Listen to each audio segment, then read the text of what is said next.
پیروں کا علم یہ ہے کہ پیر ملتے نہیں ہیں سوائے حضرت حکیم اختر صاحب کے سلسلے تو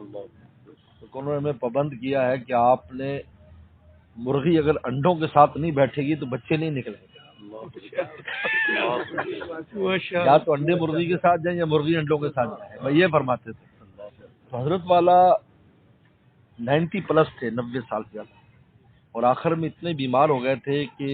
لوگوں نے مسافہ بھی منع کر دیا تھا کہ لوگوں کے سانس سے تکلیف ہوتی تھی، تو بندی لگا دی۔ تو انہوں نے فرمایا کہ یہ سامنے شیشہ لگاؤ تاکہ لوگ مجھے دیکھتے رہے، میں ان کو دیکھتا رہوں۔ بالکل آخری سال میں یہ تھا، اور اس سے پہلے تو ملاقات آپ نے۔ یہ اصل مسئلہ یہ ہے کہ جب تک یہ نہ ہو اس وقت تک فائدہ نہیں ہوتا، اس لیے ہمیں سب کو پابند کیا ہوا ہے، ہم کتنے مصروف ہیں، کچھ بھی ہے، لیکن اس کے باوجود آپ نے کچھ وقت ایسا دیں جس میں سب ساتھی آ سکیں، مل سکیں۔ ہم روزانہ کی بنیاد پر ہمیں وقت دینا ہوتا ہے، نہ ہو تو اور بات ہے۔ تو یہ سب سے فائدہ ہی تب ہوتا ہے، اس لیے کہتے ہیں کہ انسان جو نا پیر اس کو بنائے جو جس سے تو ملاقات آسان ہو، اور دوسرا ہے کہ جو ہنستے ہنستے راستہ طے کرائے، ہنستے ہنستے۔ اصل میں ڈاکٹر کو بیماری بتائے گا تبھی علاج ہوگا۔ اس لیے پوری دنیا سے الحمدللہ رابطے ہیں، ای میلز بھی آتی ہیں، واٹس ایپ بھی آتا ہے، الحمدللہ انگریزی بھی میں پڑھ لیتا ہوں، سمجھ لیتا ہوں، انگریزی میں بھیجتے ہیں، تھوڑی بہت بول بھی لیتا ہوں۔ ہمارے والد رحمۃ اللہ علیہ نے 70 میں یعنی 70s میں ہمیں یہ نصیحت کی، ہمیں میٹرک کرایا تب، اور میں کہ انگریزی نہ بلانا مدرسے میں جا کر، یہ نصیحت کی،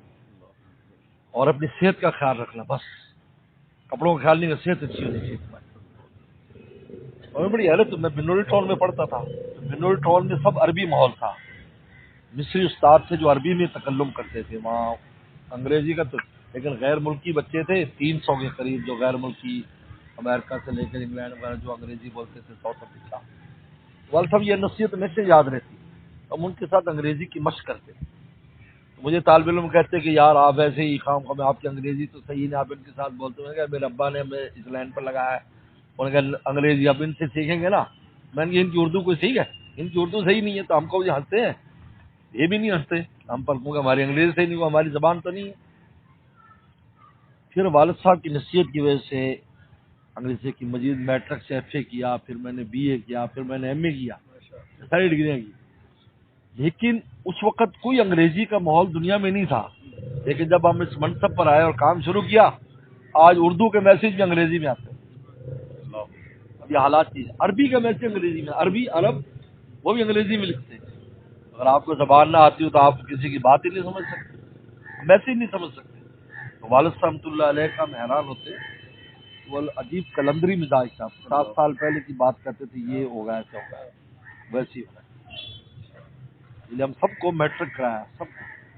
مفتی منیر ہے، انہوں نے میٹرک کیا، اپنی تعلیم آگے پڑھی، چھوٹے بھائیوں کو میٹرک کرایا۔ کہ انگریزی کو اس وقت تو اچھی پڑھائی جاتی تھی، اب تو وہ ایسا ہے ہی نہیں میٹرک جیسے ہمارے زمانے میں تھی۔ تو یہ جو ہے نا، اس وجہ سے ہم پورے اس میں ان کو کہا ہوگا کسی پر بھی آپ رابطہ کریں، ای میل پر رابطہ کریں، واٹس ایپ پر کریں، انگریزی اردو عربی کسی بھی زبان میں اپنے معافی ضمیر لکھیں، پھر ہم اپنا وقت نکال کر اس کو جواب دیں گے۔ ہم سب کو جواب دیتے ہیں، لیکن فوری نہ ہو، لیکن ان کو جواب مل جائے، آج نہیں کل نہیں، جب میرے پاس وقت ہوتا ہے۔ تو اللہ کا بہت شکر ہے، اس کی وجہ سے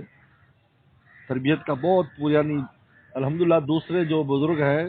ہم سے بڑے بھی، وہ کہیں بھی جاتے ہیں تو وہ کہتے ہیں بھی مولانا کا جو حلقہ ہے وہ خوب آپس میں جڑا ہوا ہے۔ اس کی وجہ یہ ہے کہ جب پیر سے جڑے ہوں گے تو آپس میں بھی جڑے ہوں گے نا، جب شیخ سے رابطہ نہیں تو آپس میں بھی پتہ نہیں۔ الحمدللہ ہمارے ہاں ایک آواز لگاتے ہیں ملتان جانا ہے، اور ملتان میں وہ ساتھی سب کو پہنچا دیں گے، ایک ایک آدمی کو کہتا ہے، سب جمع، ایک بھی یعنی ان کی حاضری بقاعدہ لگی، یار کوئی رہ تو نہیں گیا ملنے والا، اگر خبر نہیں پہنچائی تو بھائی آپ نے کیوں نہیں خبر پہنچائی۔ اس لیے ہمارے یہاں کو مجھ سے ٹائم لے جائے تو میں اس کو کہتا ہوں آپ نے گھر گھر جا کر اطلاع دینی ہے کہ یہاں جلسہ ہے، کیونکہ بعد میں دوست کہتے ہیں کہ آپ آئے اور ہمیں پتہ نہیں چلا، یہ آپ کی پتہ ہی ہے۔ تو رابطہ بہت ضروری، اس لیے اول نمبر ہی رابطہ ہے، تربیت کے لیے اول نمبر رابطہ ہے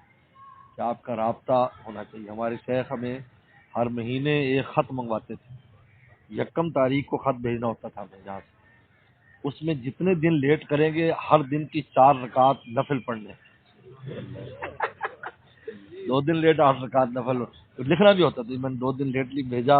میں نے اس کے لیے 8 رکعت ادا کر 12 رکعت الحمدللہ اس کے ثمرات اللہ کا شکر ہے